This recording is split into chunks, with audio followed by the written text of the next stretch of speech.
శ్రీ కాళీమాత ఆశీస్సులతో జ్యోతిష్యం చెప్పబడును. స్త్రీ పురుషులకు ఎటువంటి సమస్యలకైనా 100% పరిష్కారం చూపబడును. ప్రేమ సమస్యలు, పెళ్లి సమస్యలు, భార్యాభర్తల సమస్యలు, శత్రు సమస్యలు, ధన సమస్యలు, స్త్రీ పురుష వశీకరణం, ఎటువంటి సమస్యకైనా గురువుగారు ఫోన్ ద్వారానే జ్యోతిష్యం చెప్పబడును. గురూజీ శివరామదాస స్వామి గారి ఫోన్ నంబర్ 9764639967.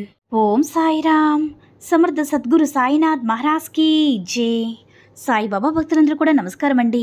సాయినాథుని ఆశీస్సులతో అందరూ కూడా సుఖంగా, సంతోషంగా, అష్టైశ్వర్య, ఆరోగ్య, అభివృద్ధితో ఉండాలని మనస్ఫూర్తిగా కోరుకుంటూ ఈరోజు ఈ వీడియోని మొదలు పెడుతున్నాను. ఈరోజు వీడియో ఏంటంటే, కష్టకాలం ముగిసిపోయింది బిడ్డ, ఇక అంతా కూడా పూలదారి. నిర్లక్ష్యం చేయకుండా నీ సాయి తండ్రి చెప్పేది ఒక్క నిమిషం విను అని మన బాబాగారు అయితే ఈరోజు మనకి చాలా అద్భుతమైనటువంటి సందేశంతో అయితే మన ముందుకు వచ్చారండి. మరి మన బాబాగారు ఈరోజు మనకి ఎలాంటి సందేశం అందించాలి అనుకుంటున్నారో ఆయన మాటల ద్వారా విందాము. ఈరోజు మరి మన బాబాగారి సందేశం ఏంటంటే, బిడ్డ, నేను చెప్పిన ఈ 2 పనులు తప్పకుండా ఆచరించు. నీ కష్టాలు ఇంతటితో పూర్తిగా ముగిసిపోతాయి బిడ్డ. ఆకస్మిక ధనలాభం నీ వద్ద చేరబోతుంది. ఎంతో కాలంగా నీ వద్ద ధనం లేక ఎన్నో అవస్థలు పడ్డావు. మరెన్నో లెక్కలేని అవమానాలు పొందావు. నిద్రలేని రాత్రులతో మానసిక సంఘర్షణతో అనుభవించావు తల్లి.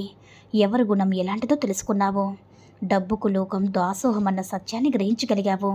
ఇంతకాలం ఏ ధనం లేదని అందరూ నిన్ను నిర్లక్ష్యంగా చూశారో, ఏ ధనం లేక నిన్ను నీ కుటుంబాన్ని అవహేళన పాలు చేశారో, ఏ ధనం లేక ఆర్థిక ఇబ్బందులతో సతమతమవుతూ ఇంతకాలంగా ఉన్నావో, ఆ ధనమే నీకు ఎన్నో గుణపాఠాలు నేర్పిందమ్మా. కనీసం కుటుంబ అవసరాలు తీర్చలేక, పిల్లలు అడిగే చిన్న చిన్న కోరికలు అందించలేక ఎంతగానో కుమిలిపోయావు.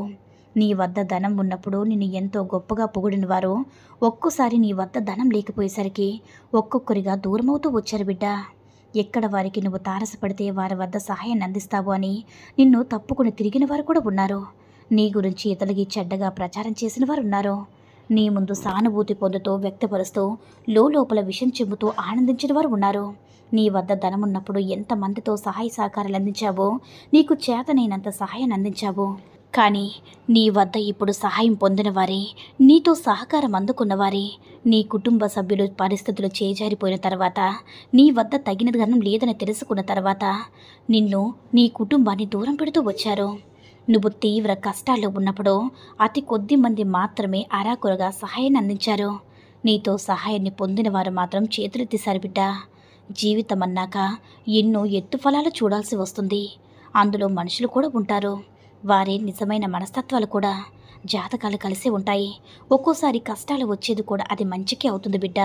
ఎందుకంటే నీ వారు ఎవరో, పరాయి వారు ఎవరో తెలుసుకోగలిగేది కష్టం వస్తేనే కదా. ఎవరి మనసులో ఎంత విషం దాగి ఉందో తెలుసుకుని, నోరు లేని రూపాయి ఎందరో జీవితాలను అద్భుతంగా, మరెన్నో జీవితాలను నరకంగా మార్చేస్తుంది. ఒక్క మాటలో చెప్పాలంటే ధనంపైనే భవిష్యత్తు దాగి ఉంది బిడ్డ. కష్టాలు చుట్టుముట్టినప్పుడు ఆ కష్టం నుంచి బయటపడే ఆలోచనలు కూడా నీవే అయి ఉండాలి. కష్టం వచ్చింది కదా అని ఇతరులను నమ్ముకొని వారితో ఆలోచనలు చేస్తే తీవ్రంగా నష్టపోవాల్సి వస్తుంది. ఒక్కోసారి నమ్మక ద్రోహానికి కూడా గురి కావాల్సి వస్తుంది. సంపాదించే ప్రతి రూపాయిని ఎలా ఖర్చు పెట్టాలి, ఎలా జాగ్రత్త పరుచుకోవాలన్న ఆలోచన నీలో మొదలవ్వాలి బిడ్డ. ధనం ఉంది కదా అని విచ్చలవిడిగా ఖర్చు పెడితే ఒక్కొక్కసారి పరిస్థితులు చేజారిపోవచ్చు. చేజారిన పరిస్థితులు తిరిగి తెచ్చుకోవాలంటే జీవితకాలం శ్రమించినా సరిపోదు బిడ్డ. ఎదుటి వారిపైన ముఖం ఎప్పుడు కూడా మంచిది కాదు. అది నీ జీవితాన్ని కృంగదీసేలా చేస్తుంది, మరింత వెనకబడేలా చేస్తుంది. ఈ సత్యాన్ని నువ్వు గ్రహించిన రోజున నీ జీవితం ఆనందమయమవుతుంది బిడ్డ.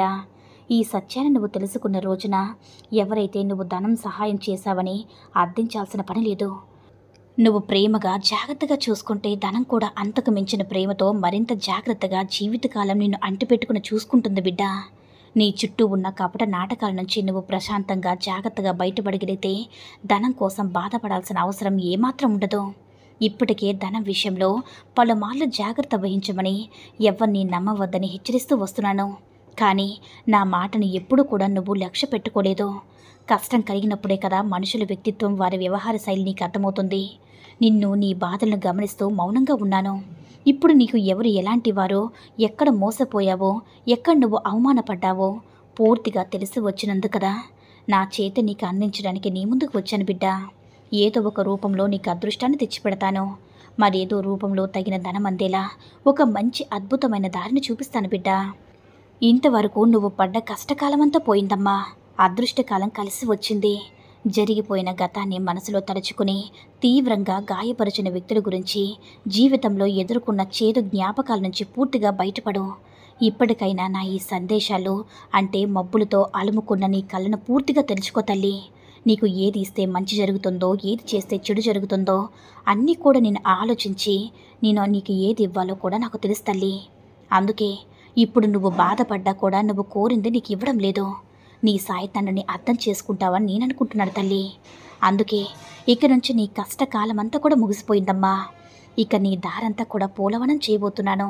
ఇక నువ్వు ఏది అడిగినా సరే నువ్వు అందుకునే మార్గం వచ్చింది తల్లి. అంటే ఇప్పుడు నువ్వు అన్నీ కూడా తెలుసుకున్నావు.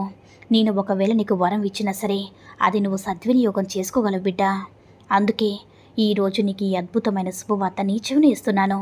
ఇక అంతా కూడా మంచి రోజులు బిడ్డ, ధైర్యంగా ఉండు అని మన బాబాగారు అయితే ఈరోజు మనకి చాలా అంటే చాలా అద్భుతమైనటువంటి సందేశాన్ని అయితే అందించారండి.